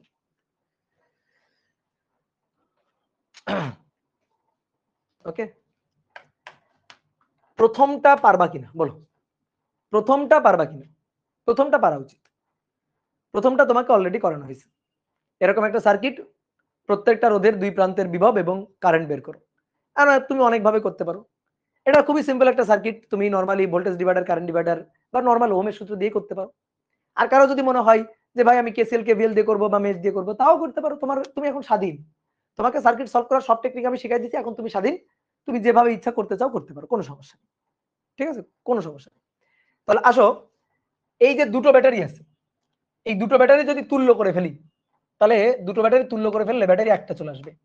তো সেটা কত হবে? আমি যদি এদিক দিয়ে গিয়ে হিসাব করি, তাহলে এদিক দিয়ে গিয়ে হিসাব করলে তুল্য তড়িৎচালক শক্তি ই হবে +54। দেখো ভালো করে, এদিক দিয়ে গিয়ে হিসাব, তাহলে +54, এই যে প্রথমে পাচ্ছি প্লাস, তারপরে এইটাতে আসছি মাইনাস, তাহলে +54 - 36। ঠিক আছে, তাহলে +54 - 36, 18 ভোল্ট, +18 ভোল্ট। তাহলে তোমার আঁকতেও হবে 18, কোন দিক দিয়ে? এই দিক দিয়ে আঁকবো 18। তাহলে যখন সার্কিট আঁকবো তখন এই দিক দিয়ে আঁকবো 18 ভোল্ট। এবার 18 ভোল্ট, এই দুটো আছে সমান্তরালে, তাহলে এই দুটার সমান্তরাল তুল্য করলে হয় 3 আর 6 তুল্য করলে হয় 2 ওহম, আর তারপরে এটা হচ্ছে 4 ওহম। এই তো সার্কিট। এবার এখান থেকে কারেন্ট বের করে ফেলো, কারেন্ট আই, তাহলে I = V/R, 18 ভাগ 2 আর 4 6, তাহলে 3 6 18, 3 অ্যাম্পিয়ার টোটাল কারেন্ট, 3 অ্যাম্পিয়ার। তাহলে 4 এর মধ্য দিয়ে কারেন্ট যাচ্ছে কত? 3 অ্যাম্পিয়ার। আর এখানে 3 অ্যাম্পিয়ার কারেন্ট এবার ভাগ হয়ে যাচ্ছে, এখন ভাগ হয়ে যাচ্ছে কারেন্ট, তুমি কারেন্ট ডিভাইডার রুল খাটাতে পারো, অথবা দেখো, আমি যদি বলি এর দুই প্রান্তের বিভব নির্ণয় করো, এই যে এর দুই প্রান্তের বিভব, এটার দুই প্রান্তের বিভব, তাহলে দুই প্রান্তের বিভব ভি, তাহলে V = IR, I এর মান 3, আর এর মান 2, তাহলে 3 2 × 6 ভোল্ট। যদি বলি এর দুই প্রান্তের বিভব, এই যে এর দুই প্রান্ত ভি, IR, I এর মান 3, আর এর মান 4, 3 4 12 ভোল্ট। 6 আর 12 যোগ করো, 12 13 14 15 16 17 18, 18 ভোল্ট। দেখো সাপ্লাই ভোল্টেজ সমান সামেশন অফ ড্রপ ভোল্টেজ। কি কথা কি ক্লিয়ার? এবার এই 2 এর দুই প্রান্তের বিভব কত? 6 ভোল্ট। তো 2 এর দুই প্রান্তের বিভব যদি 6 ভোল্ট হয়, তাহলে এরও দুই প্রান্তের এই বিন্দু আর এই বিন্দু, দেখো এই 3 আর 6 এদের সমান্তরাল তুল্যই তো 2। তাহলে 2 এর দুই প্রান্তের বিভব কত? 6 ভোল্ট। তাহলে এই বিন্দু আর এই বিন্দুর এই দুই বিন্দুর বিভব হচ্ছে 6 ভোল্ট। তাহলে 3 এর দুই প্রান্তের বিভব 6 ভোল্ট। ঠিক আছে, এই যে দুই প্রান্তের বিভব হচ্ছে 6 ভোল্ট। তাহলে 3 এর দুই প্রান্ত 6 ভোল্ট, 6 এর দুই প্রান্ত 6 ভোল্ট। তাহলে কারেন্ট তো বের হয়ে গেছে, যে 3 ওহমের কারেন্ট, 3 ওহমের কারেন্ট, 3 ওহমের current I V by R. তাহলে ভি হচ্ছে 6 ভাগ হচ্ছে 3, তাহলে 2 অ্যাম্পিয়ার কারেন্ট। আর 6 ওহমের current I V by R. তাহলে এদের দুই প্রান্তের বিভব 6 ভাগ 6, তাহলে 6 ভাগ 6 1 অ্যাম্পিয়ার, শেষ হয়ে গেল। তাহলে সবার কারেন্ট সবার দুই প্রান্তের বিভব বের হয়ে গেছে। একটা ছক করে রাখি, সুবিধা। ঠিক আছে, একটা ছক করে রাখলে চরম সুবিধা। অ্যান্সার গুলাকে যদি একটা ছক করে রাখা হয় বেশ ভালো একটা সুবিধা পাওয়া যাবে। তাহলে কষ্ট করে খোঁজা লাগবে না, এটাই হচ্ছে সুবিধা, যে কষ্ট করে খোঁজার দরকার নেই। 3টা রোধ, কিন্তু 3টা রোধ। এটা আর,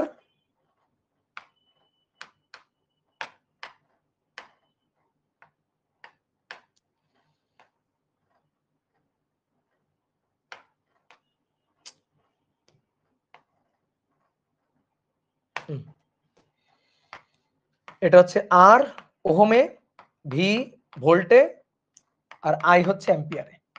ঠিক আছে, ছকে যদি সার্কিট সলভ করি তাহলে এদের এই যে তুল্য তুল্য করে কত পাইলাম 2, আর এটা কত 4। তাহলে কারেন্ট আই ইকুয়াল টু 3। তো সেই 3 4 এর মধ্যে দিয়ে যাচ্ছে, 3 যাচ্ছে 4 এর মধ্যে দিয়ে। তাহলে একটু লিখি, এটা 3 ওহম, 6 ওহম, এটা 4 ওহম। তাহলে 4 এর মধ্যে দিয়ে কারেন্ট হচ্ছে 3 অ্যাম্পিয়ার। একটা ঘর পেয়ে গেলে বাকি ঘর এমনি পূরণ। তাহলে 3 4 12, তাহলে এটা 12 ভোল্ট। আর সাপ্লাই ভোল্টেজ ছিল কত? 18 ভোল্ট। এরা দুইজন আছে কিসের? সমান্তরালে। তাহলে এর অ্যাক্রসে যদি 12 ভোল্ট চলে যায়, 12 ভোল্ট যদি চলে যায়, তাহলে এদের সমান্তরাল এদের দুই প্রান্তের অ্যাক্রসে 18 বিয়োগ 12, এই যে 18 বিয়োগ 12, তাহলে 6 ভোল্ট 6 ভোল্ট। মুখে মুখে ম্যাথ হয়ে যায়। এবার 6 ভাগ 3 2 অ্যাম্পিয়ার, 6 ভাগ 1 1 অ্যাম্পিয়ার। ঠিক আছে, তাহলে 1 নম্বর ডান। এইবার রোধগুলোর ব্যয়িত ক্ষমতা নির্ণয় করতে বলছে। রোধগুলোর ব্যয়িত ক্ষমতা, চলো পরের পেজে যাই। রোধগুলোর ব্যয়িত ক্ষমতা 2 নম্বর। তাহলে রোধ হচ্ছে, সার্কিটটা একটু আঁকবো।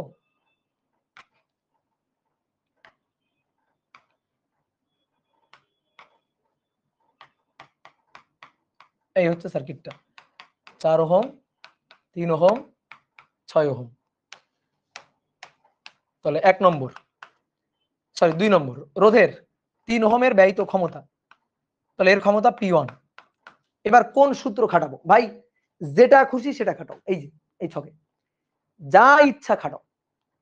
ভি ভি আই টি খাটাবা, ওকে। ভি হচ্ছে 6 আর এটা হচ্ছে আই। টি তো লাগবে না, কারণ টি তো শক্তি চাইলে। তাহলে ভি ইন্টু আই, 6 গুণ 2 12। ঠিক আছে, 6 গুণ 2 12। আচ্ছা, তুমি ভি স্কয়ার বাই আর খাটাবা, তাহলে 6 এর বর্গ ভাগ 3। তাহলে 6 এর বর্গ 36 ভাগ 3 12।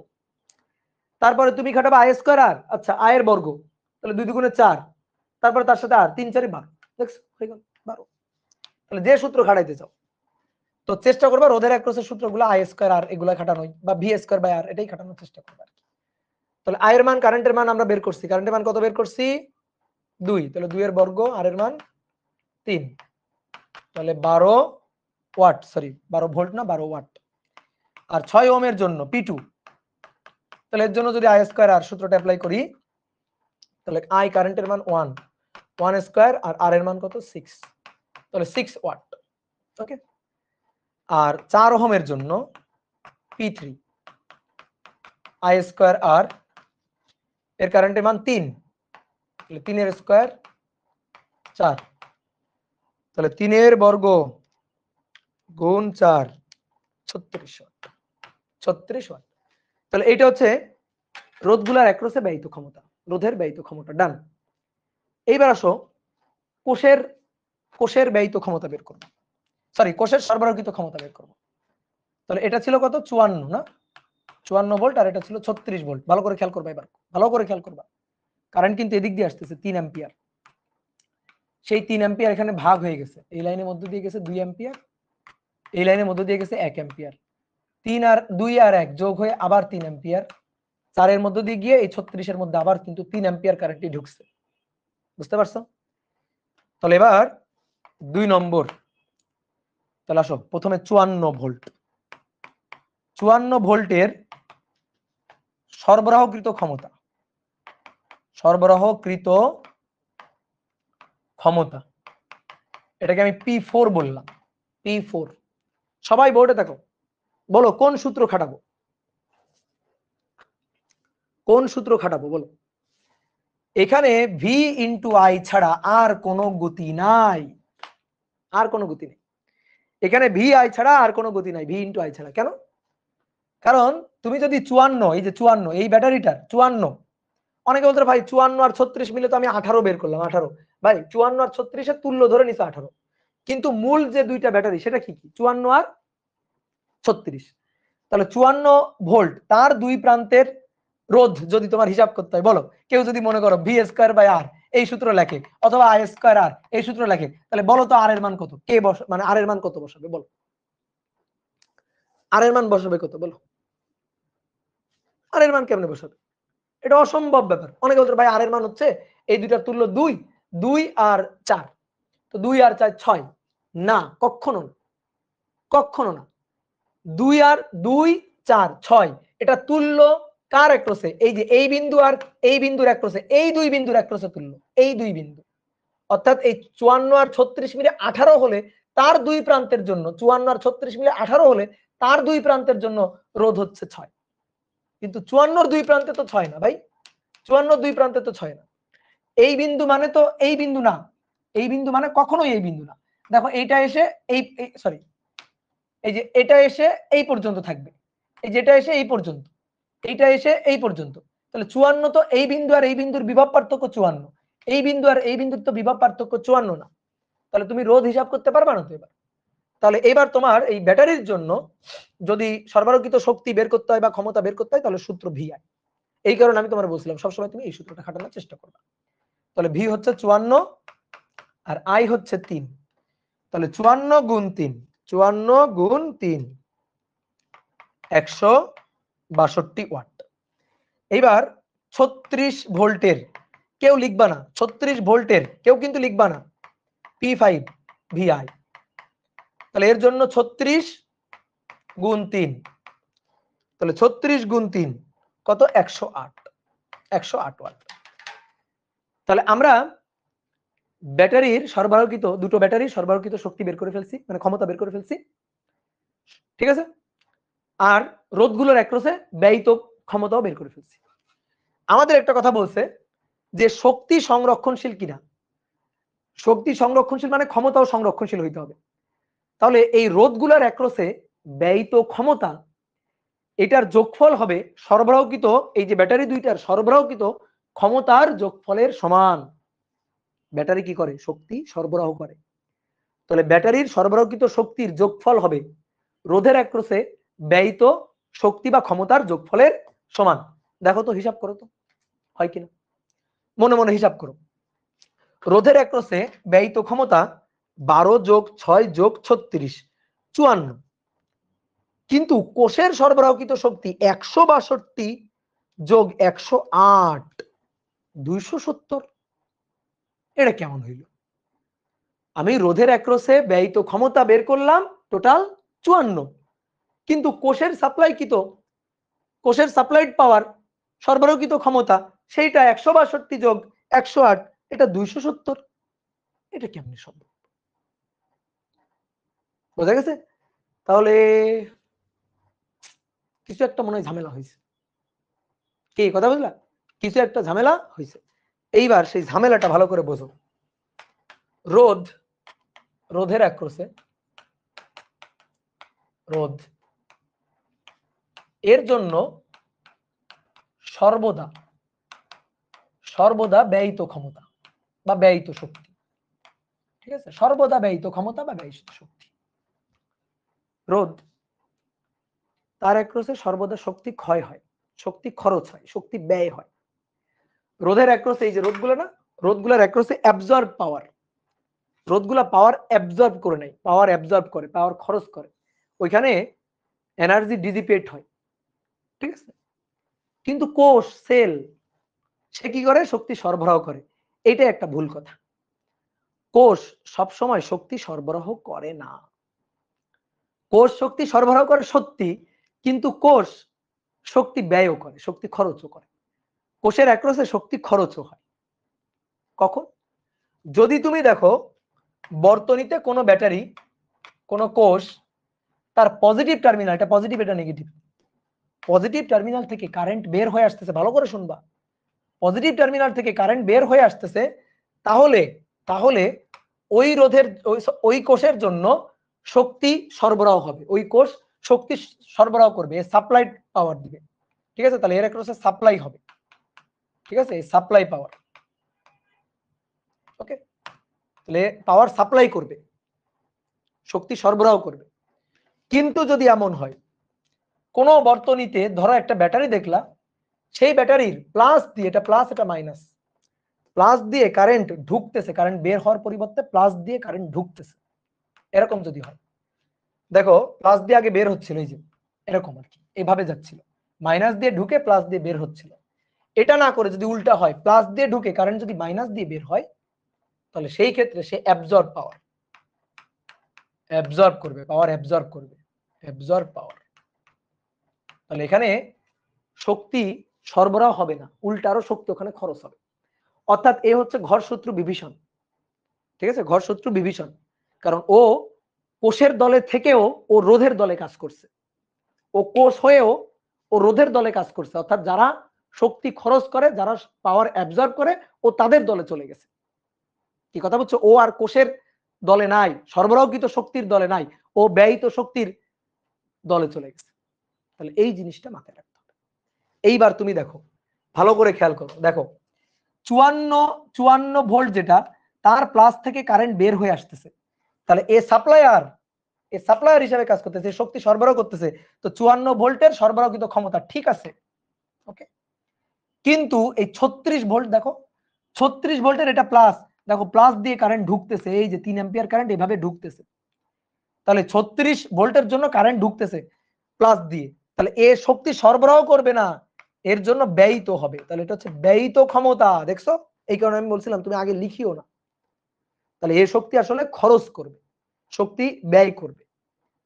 তাহলে আমি যদি এবার এই সার্কিটে শক্তি সংরক্ষণশীল কিনা আমাকে চেক করতে বলছে, তাহলে 4 নম্বর ম্যাথ দেখো, 4 নম্বর। তাহলে আমি যদি ব্যয়িত ক্ষমতা হিসাব করি, যে টোটাল ব্যয়িত ক্ষমতা কত, পি অ্যাবজর্বড, তাহলে P one plus P two plus P three plus P five. ঠিক আছে? পি ফাইভ এটাও কিন্তু ব্যয়িত। তাহলে কত হচ্ছে? 12 যোগ 6 যোগ 36 যোগ 108, 108। তাহলে 12 যোগ 6 যোগ 36 যোগ 108, 162 ওয়াট। আর সরবরাহকৃত ক্ষমতা, সরবরাহকৃত ক্ষমতা, দ্যাট ইজ পি সাপ্লাইড, তাহলে সেটা হচ্ছে অনলি P4, অনলি P4। অর্থাৎ এই কোষটাই সাপ্লাই দিছে, এখানে খরচ হয়েছে, এখানে খরচ হয়েছে, এখানে খরচ হয়েছে, উল্টা আরো এখানে খরচ হয়েছে। এ কোষ হইলেও এ আসলে রোধের দলে কাজ করছে, কিন্তু এ সাপ্লাই হিসাবে কাজ করতো। যদি এটাকে ঘুরাই দিতা, প্লাস মাইনাস উল্টা ক্রমে এটা যদি ঘুরানো থাকতো, তাহলে কিন্তু এ সাপ্লাই হিসাবে কাজ করতো। তাহলে P4 হচ্ছে 162 ওয়াট। এবার দেখো P absorbed equal to P supplied. ঠিক আছে? তাহলে P অ্যাবজর্ব পাওয়ার, সাপ্লাইড পাওয়ার পরস্পর সমান, সরবরাহকৃত শক্তি ব্যয়িত শক্তি, সরবরাহকৃত ক্ষমতা ব্যয়িত ক্ষমতা পরস্পর সমান। তাহলে অতএব শক্তি সংরক্ষণ, অতএব শক্তি সংরক্ষণশীল। কে কথা বুঝলা? তুমি এভাবেও দেখাইতে পারতা, ধরো এইভাবে দেখাইতে পারতা, 162 থেকে 108 বাদ, তাহলে 162 থেকে 108 বাদ গিয়ে তাহলে 54 ওয়াট, মানে 162 এ তো সাপ্লাই দিছে, তার আবার খরচ হয়ে গেছে 108 ওয়াট খরচ হয়ে গেছে। তাহলে আছে কত? 54 ওয়াট। সেই 54 ওয়াটই এদের তিনজনের একটু খরচ হচ্ছে। দেখো 12 যোগ 6 যোগ 36 কত? 54। এটা একই কথা, ঘুরে ফিরে একই কথা। তাহলে এইভাবে দেখাইতে, বুঝছো? এবার আরেকটা কোশ্চেন ছিল, আরেকটা কোশ্চেন হচ্ছে বর্তনীর এই যে রোধগুলা 3 ওহম 6 ওহম এদেরকে খুলে ফেলবা, 4 ওহম এগুলাকে খুলে ফেলবা। খুলে কিভাবে সংযোগ দিলে, খুলে কিভাবে এই ব্যাটারির এই দুটো ব্যাটারির এই দুই প্রান্তের সাথে আবার কিভাবে সংযোগ দিলে সরবরাহকৃত ক্ষমতা বা ব্যয়িত ক্ষমতা সবচেয়ে বেশি হবে। ঠিক আছে, সবচেয়ে বেশি হবে। তাহলে এই দুইটার পরিবর্তে আমরা একটা কাজ করি, এই দুইটার পরিবর্তে 18 ভোল্ট ধরেই কাজ করি। যে এখানে এই দুইটার পরিবর্তে ব্যাটারি আছে একটা, সেটা কত 18 ভোল্ট। তাহলে এটা 18 ভোল্ট নিয়ে নিলাম, 18 ভোল্ট করে দিলাম, যে +54 -36 = +18 ভোল্ট। ওকে, তাহলে এবার আমি কি করব, এই তিনটাকে খুলবো। খুলে কোন সমবায়ে সংযুক্ত করলে ব্যয়িত ক্ষমতা সবচেয়ে বেশি হবে অথবা সরবরাহকৃত ক্ষমতা সবচেয়ে বেশি হবে। ভাই কোত্থেকে শক্তি সরবরাহ হবে? এই কোষ থেকে। ঠিক আছে, আর সেই শক্তিটাই খরচ হবে এখানে, এটার একরসে এটার একরসে এটার একরসে খরচ হবে। তো যদি সাপ্লাই এনার্জি বা সাপ্লাইড পাওয়ার এইটা যদি সর্বোচ্চ হয়, তাহলে অ্যাবজর্ব পাওয়ার হবে সর্বোচ্চ। যত বেশি সাপ্লাই দিবা তত বেশি খরচ হবে। তাহলে ব্যয়িত ক্ষমতা সর্বোচ্চ হবে যখন সরবরাহকৃত ক্ষমতাও সর্বোচ্চ হবে। ব্যয়িত শক্তি সর্বোচ্চ হবে যখন সরবরাহকৃত শক্তিও সর্বোচ্চ হবে। খুবই সিম্পল কথা, বোঝা গেছে? তাহলে এটাই এখন আমাদের হিসাব নিকাশ করতে হবে। তাহলে তুমি একটা জিনিস খেয়াল করো, এদের যে তুল্য, এদের ধরো তুল্য, আমি এদেরকে বিভিন্ন সমবায়ে যুক্ত করলাম, যুক্ত করে এদেরকে তুল্য পাইলাম, তুল্য আর ইকুইভ্যালেন্ট। এই আর ইকুইভ্যালেন্ট এটাকে নিয়ে যুক্ত করব কোথায়? কোথায় যুক্ত করব? এই যে 18 ভোল্টের অ্যাক্রসে, 18 ভোল্ট ফিক্সড এর অ্যাক্রসে যুক্ত করব। তাহলে আমি এদের মান, এদের এই রোধগুলাকে বিভিন্ন সমবায়ে যুক্ত করার কারণে এদের তুল্যের যে মান, সেই তুল্যের মান বিভিন্ন রকম হবে। আমি চাইলে এই তিনটাকে শ্রেণীতে যুক্ত করে দিতে পারি, আমি চাইলে এই তিনটাকে সমান্তরালে যুক্ত করে দিতে পারি, আমি চাইলে এটার সাথে এটা শ্রেণী যুক্ত করে তার সাথে এটা সমান্তরালে যুক্ত করতে পারি, আমি চাইলে এটার সাথে এটা সমান্তরালে যুক্ত করে তার সাথে এটা শ্রেণীতে যুক্ত করতে পারি, বিভিন্ন বিভিন্ন সমবায় আমি যুক্ত করতে পারি। কোন সমবায়ের জন্য এই তুল্য রোধের অ্যাক্রসে সবচেয়ে বেশি শক্তি খরচ হবে, সবচেয়ে বেশি ক্ষমতা এখানে খরচ হবে। তাহলে এখানে যদি সবচেয়ে বেশি ক্ষমতা খরচ হয়, সাপ্লাই সবচেয়ে বেশি হবে, সাপ্লাইও সবচেয়ে বেশি হবে।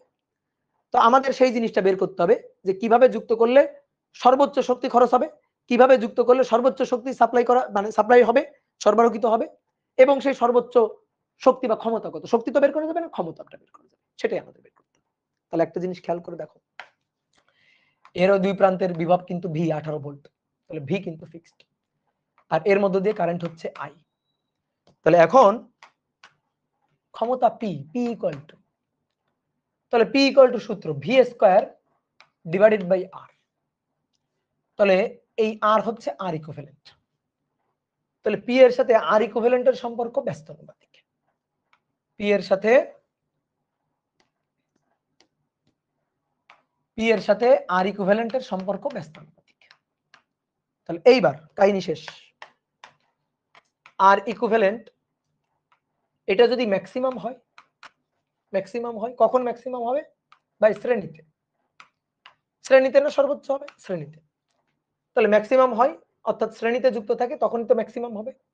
আর যখন এটা ম্যাক্সিমাম হবে, পি তখন মিনিমাম হবে, তাহলে পাওয়ার তখন মিনিমাম হবে, হয়ে গেল, পাওয়ার তখন মিনিমাম হবে। তাহলে পাওয়ার মিনিমাম পাওয়ার জন্য সবগুলোকে যুক্ত করে দাও শ্রেণীতে, পাওয়ার মিনিমাম পাইতে গেলে সবগুলোকে যুক্ত করে দিবা শ্রেণীতে, 1 2 3 3 6 4 3 6 4 দিয়ে এদেরকে যুক্ত করবা কার অ্যাক্রসে? এই যে 18 ভোল্টের অ্যাক্রসে। 54 আর 36 মিলে কত ভোল্ট? 18 ভোল্ট। তাহলে এইবার তুমি বের করো, এবার তুমি পি বের করো, যে পি মিনিমাম কত হবে, পি মিনিমাম। তাহলে পি মিনিমাম এই যে সূত্র লিখছো, V square divided by R equivalent লিখছো। তাহলে ভি এর মান 18, 18 স্কয়ার, আর আর ইকুইভ্যালেন্ট হচ্ছে, যোগ করো 3 + 6 + 4, 3 + 6 + 4, তাহলে 18 স্কয়ার ভাগ 3 + 6 + 4, 3 + 6 + 4, তাহলে ক্ষমতা 24.923 এত ওয়াট। এইটা হচ্ছে মিনিমাম পাওয়ার। কি কথা ক্লিয়ার? সেম একইভাবে এবার যেহেতু পি এর সাথে আর ইকুইভ্যালেন্টের সম্পর্ক ব্যস্তানুপাতিক, তাহলে এবার আর ইকুইভ্যালেন্ট এটা যদি আমি সমান্তরালে যুক্ত করি সবগুলাকে সমান্তরালে, দেন মিনিমাম হবে। ঠিক আছে, মিনিমাম হবে কখন? সমান্তরালে। সমান্তরালে যুক্ত করলে রোধ হয় সবচেয়ে কম এবং তখন পি হবে সবচেয়ে বেশি, তাহলে পি ম্যাক্সিমাম হবে। তাহলে সবগুলাকে তখন সমান্তরালে যুক্ত করে দিবা। 1 2 2 3 দিয়ে বসাবা 18 ভোল্টের অ্যাক্রস। এই যে 18 ভোল্ট। তাহলে কত? এটা 3 6 আর 4। তাহলে তখন পি মিনিমাম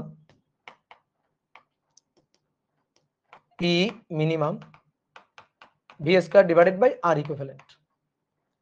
তাহলে ভি হচ্ছে 18 স্কয়ার আর আর ইকুইভ্যালেন্ট হচ্ছে 3 ইনভার্স 6 ইনভার্স 4 ইনভার্স, টোটালটার ইনভার্স। আসো দেখি কত আসে। 3 ইনভার্স 6 ইনভার্স 4 ইনভার্স দিয়ে টোটালটার ইনভার্স, তাহলে 18 স্কয়ার ভাগ অ্যান্সার 243 ওয়াট।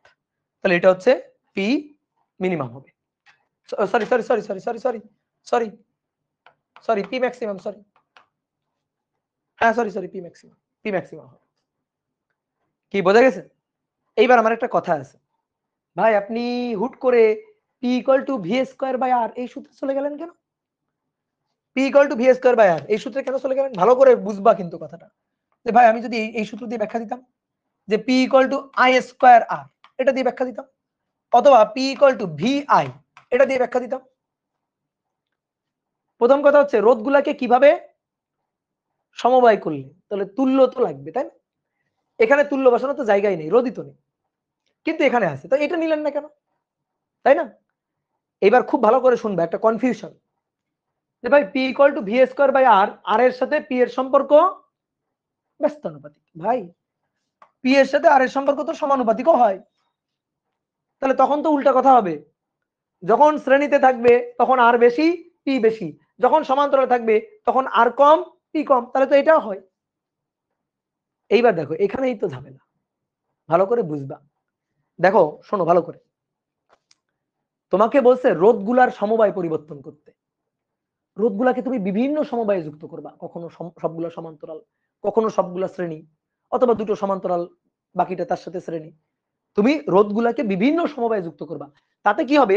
তাতে এদের যে সমবায়ের যে তুল্য, সেই মানটা বিভিন্ন সময় বিভিন্ন রকম হবে। আচ্ছা, তুল্য রোধের মান বিভিন্ন সময় বিভিন্ন রকম হলো, বিভিন্ন সমবায়ের জন্য বিভিন্ন রকম হলো, তুমি এটা নিয়ে যুক্ত করবা কোথায়? এই তুল্য রোধটাকে যুক্ত করবা কোথায়? যুক্ত করবা এই 18 ভোল্ট 54 36 18 ভোল্ট এদের দুই প্রান্তে গিয়ে যুক্ত করবা না, এই 18 ভোল্টের দুই প্রান্তে নিয়ে যুক্ত করবা না? তাহলে 18 ভোল্টটা ফিক্সড, ভিটা তোমার ফিক্সড, ভি কিন্তু ফিক্সড, ভি কিন্তু 18 ভোল্ট ফিক্সড। তাহলে ভিটা ফিক্সড, তুমি চেঞ্জ করতেছো রোধের সমবায়, আর এই সমবায়ের জন্য তুল্য রোধের মান ভিন্ন ভিন্ন হচ্ছে। এই কারণে তুল্য রোধের মান ভিন্ন ভিন্ন হওয়ার কারণে কারেন্টের মান কিন্তু ভিন্ন ভিন্ন হচ্ছে। বুঝলা? কারেন্টের মান ভিন্ন ভিন্ন হচ্ছে। কারেন্ট তো ফিক্সড না, ভি ফিক্সড, এই কারণে ভিটা ফিক্সড, ভিটা 18 ফিক্সড, 18 ফিক্সড। এই কারণে আমি যেহেতু V constant, V fixed, P এর সাথে আর এর সম্পর্কটা বলছি। তুমি যেহেতু বলতেছো ভাই এই সূত্র দিয়ে বললেন না কেন, ওই যে আই এর মান তো ফিক্স না, আমি যদি এই যে তিনটার বিভিন্ন সমবায় নিয়ে আসি, নিয়ে যদি 18 ভোল্টের অ্যাক্রসে যুক্ত করি, তাহলে এক এক সময় এক এক রকম কারেন্ট হবে, তার কারেন্টের মান তো এক এক সময় এক এক রকম।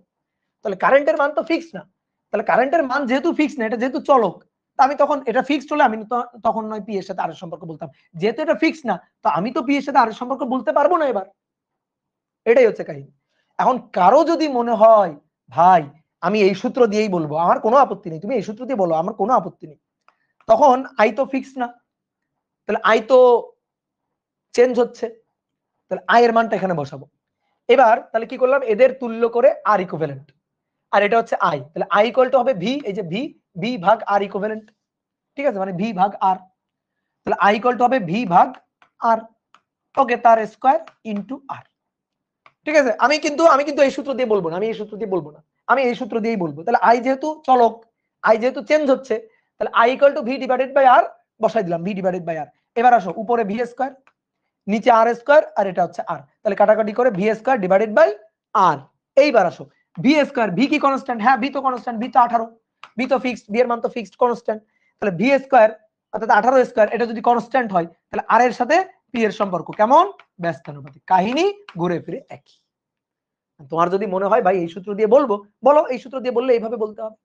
ঠিক একইভাবে কারো যদি মনে হয় আমি ভাই পি ইকুয়াল টু ভিআই এই সূত্র দিয়ে বলবো, ওকে, তাহলে ভি তো ফিক্সড, কোনো সমস্যা নেই, কিন্তু আই তো ফিক্সড না, তাহলে I equal to V by R, তাহলে ভি বাই আর, তাহলে P square V square divided by R, তাহলে ভি যেহেতু কনস্ট্যান্ট তাহলে পি এর সাথে আর এর সম্পর্ক ব্যস্তানুপাতিক। এখন তোমার যে সূত্র দিয়ে বলতে মন চাই তুমি সেই সূত্র দিয়ে বলো, কোনো সমস্যা নেই, বুঝতে পারছো? যে সূত্র দিয়ে বলতে মন চাই সেই সূত্র দিয়ে বলো, কি কোনো সমস্যা আছে?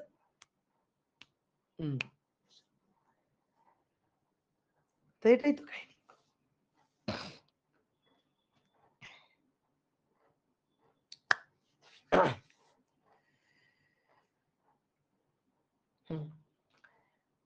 তাহলে আজকে এই পর্যন্ত।